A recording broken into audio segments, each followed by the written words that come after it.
I'll tell you what's really interesting is the addition to the Toronto Raptors, Serge Ibaka. How about that trade? That's, yeah. Was it Terrence Ross in the first round? And what does that do to the balance of power in the East now that, Kevin Love's out? The Cavaliers have not, the Raptors have not played well of late. Yeah, I know they haven't. This could be what they need. They lost to Chicago again for the 11th straight time.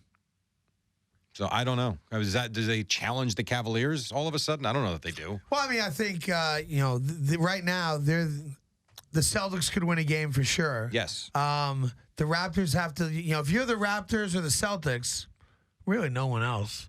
You gotta view yourself as we're going to be the team that's playing the Cavs in the Eastern Finals.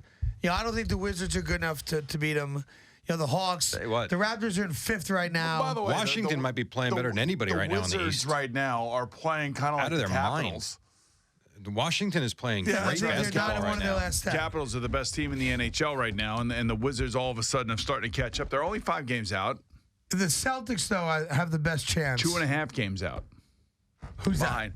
The Celtics are 2.5 games behind Cleveland. I would take Boston and Washington before I take Toronto right now. Toronto's 7 games out, but they just made the big trade. So I know that. Got to see how it works. Has some sort of I don't think any of them can win 4 games out of 7 against the Cavs anyway. I agree. So you say who's got the best shot of making it a series?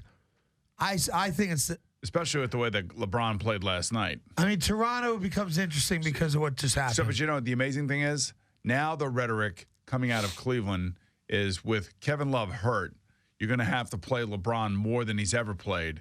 And you're going to be asking him to do all the heavy lifting before they get to the playoffs. And what negative effect will that have on him when they get to the playoffs? Well, what have they played? 54 games, about boom, 55 games, something like that? Yeah. So they say you have less than 30 games to go. Right. I think there's no such thing as pressure to them until they get to the playoffs. So when you think about the Cleveland Cavaliers, they were like in a little bit of a funk there, right? Right. Their they lost 6 and 9. Yeah, but their last 10 right now, they're 8 and 2. Yeah, well, they turned it around immediately. But now you have no Kevin Love. I would think that LeBron James and the Cavaliers now says, wait a minute.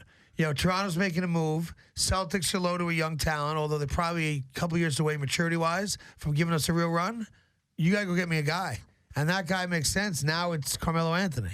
Well, they're going to played very well lately. They're going to have to do something. But they need like a 4, don't they? Why don't you go get Charles Oakley, since everyone loves Charles Oakley exactly. so much?